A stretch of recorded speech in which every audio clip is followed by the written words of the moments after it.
Hey, Errol. I wanted to ask you, the other night we saw Adrian Broner come back in the ring and get a win over Bill Hutchinson. What did you think about the way Adrian Broner performed? He performed good, especially after a 2-year layoff. 2 years. Like a 2-year layoff, man. I wish my bro the best. You know, I want to see him succeed. You know, I think he come back from it. You know, he's been going through a lot of issues, you know, mentally and things like that. So I just wish him the best. Wish the best for him. Just wanted to stay focused down the right path. You know, and just, you know, make the best out of his opportunity that he did there. You know, hopefully, you know, we can see, you know, Adrian Broner. It's probably going to be hard to get back to where he once was, but I want to see Adrian Broner, you know, just well off, you know, mentally, physically, and just get back to, you know, Adrian Broner that I know. What would you say about fellow stablemate, well, not stablemate, but fellow Davis as he goes through his legal troubles at this time? Yeah, he's going through, you know, some legal trouble, but, you know, I hope that he can learn from it and, like I said, come back stronger. You know, heed the warning, because like I said, you know, warning come before destruction. So, you know, free Tank, you know, wish him the best. He'll be out soon. You know, it's just something you got to learn from. And, you know, that's my bro, too. So, you know, things happen, man. We all bump our heads. You know, I did a lot of stuff, you know, that could have, you know, ended my life. So, you know, things happen. I just wish the best for him, and hopefully that, you know, he heed the warning and he get back focused. His coach, Calvin Forrest, said something to me in the last camp. He mentioned that he felt like Ryan and Tank was going to basically unclog the drain and give everybody got sort of impetus to want to fight each other. Did that have any effect on your negotiations or your thought process as far as fighting Terrence Crawford? Nah, not at all. Not at all. You know, I feel like, you know, that was definitely a great fight. You know, I feel like they all clogged the tank of the younger guys fighting each other. You know, we getting these, you know, 24, 25-year-old guys fighting each other. But as far as me and Terrence Crawford, nah, I just feel like, you know, we're the two best fighters in the world, you know, hands down. Not only in the welterweight division, we're the two best fighters in the world. And for us to fight each other, you know, means a lot. And like I always say, it means a lot, you know. Of course, winning belts and things like that, but it means a lot to put money in our pockets. So, you know, I feel like as the point that would make sense the most.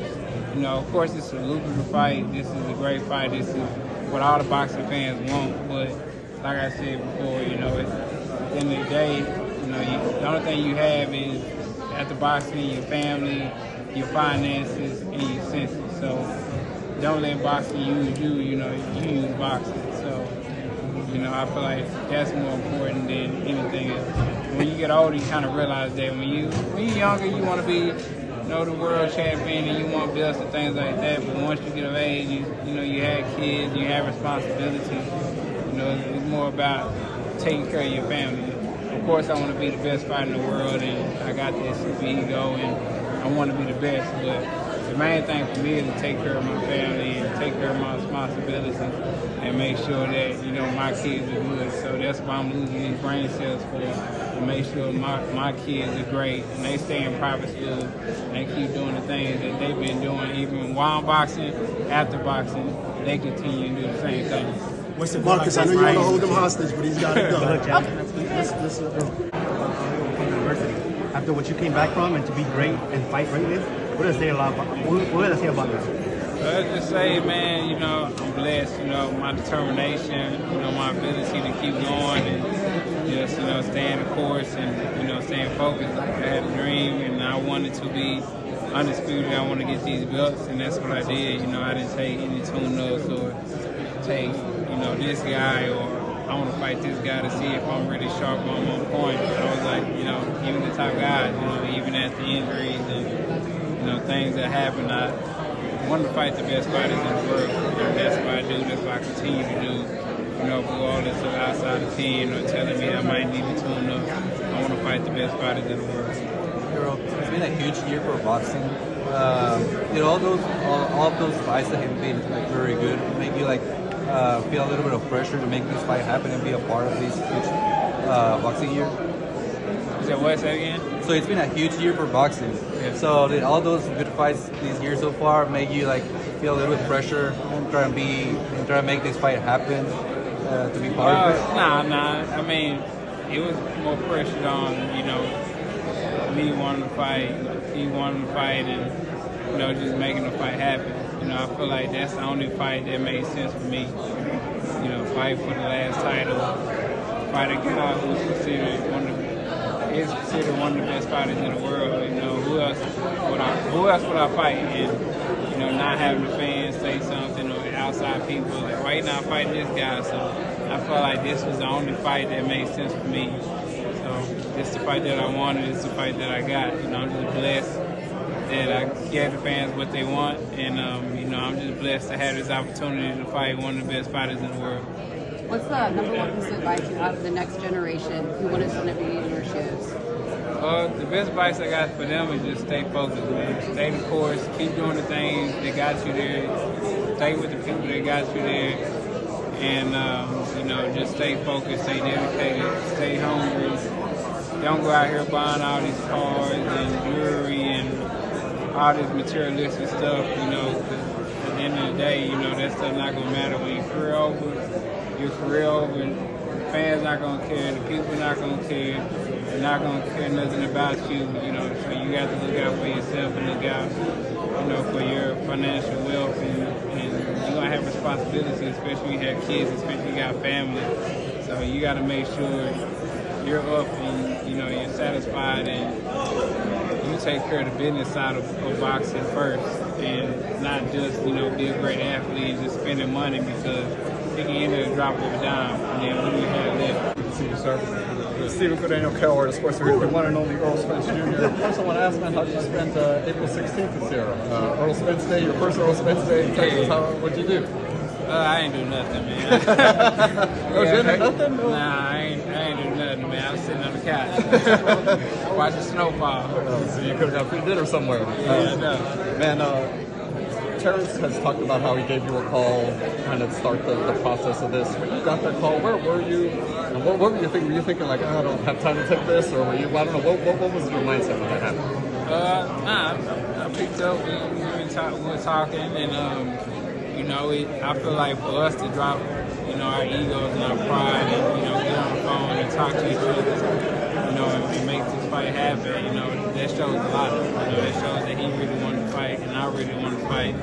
And you gotta have some type of respect for somebody just to do that. So I feel like we definitely got mutual respect for each other. But as you know, our mentality is to basically destroy our opponent. So that's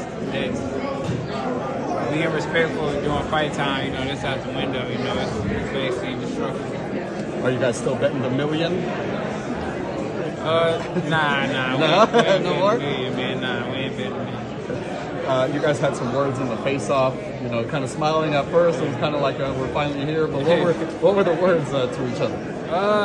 Nah, we started smiling because it's crazy we finally here, and that's why we were smiling, because we finally here. Like when I looked over, I was like it's finally happening. Like all this talk, and it's finally here. So that was the crazy part. That's the crazy part about it, that it finally happened. But we were just drawing at each other, telling each other what we're gonna do to each other. But at the end of the day, it really got me pumped up. Just seeing him and just facing out with him like we really here. Man, you talked about the crawfish boil. Just last one. Just crawfish boil. Are you gonna have a shirt for a crawfish boil? I know you have the shark. You got the roll of smoking bread. Are you gonna have a crawfish shirt? I don't know. That might be the next one, but in Vegas, what I'm saying, we're gonna roll that man up. Thank you, Errol. Appreciate your time. Errol, what do you tell the fight fans, to get that pay-per-view on July 20th? What do you tell the fight fans to buy the pay-per-view, not to stream it on July 29th? You said what? Say it again? What do you tell the fight fans to buy the pay-per-view, not to illegally stream it on July 29th, to support the fight? I feel like you definitely need to support the fighters. It's a great fight. I mean, these are the fights that get made, so I mean, it should be a very lucrative fight, and if you stream it, more fighters are not, going to take the fights, or they're going to take fights because it's like people don't do this and to do that anyway. And they kind of, you know, mess up the business side of boxing. And most of these guys gonna be like, I can fight somebody, you know, Joe Blow and get paid, you know, the same amount, you know, rather than fighting the guy that's gonna, you know, put them, you know, on another pedestal and put them on top. You know, so I want everybody just to buy the pay-per-view, you know, and just tune into this fight because we're putting our life on the line for y'all. So make sure you tune in and, you know, order the fight pay-per-view. Crawford expect, you know, predicting a knockout is just gonna, you know, he knocked out everyone at 147. Expecting the same, you know, July 29. What do you tell Crawford? What's expecting to knock you out? Don't even sound good. So I mean, you can expect whatever. You know what it is with me. It's gonna be an all-out war, all-out fight. We're gonna put on a great show, great performance, and you can try to come in and get the knockout, whatever. But it's gonna be a lot of resistance, and hopefully I can get.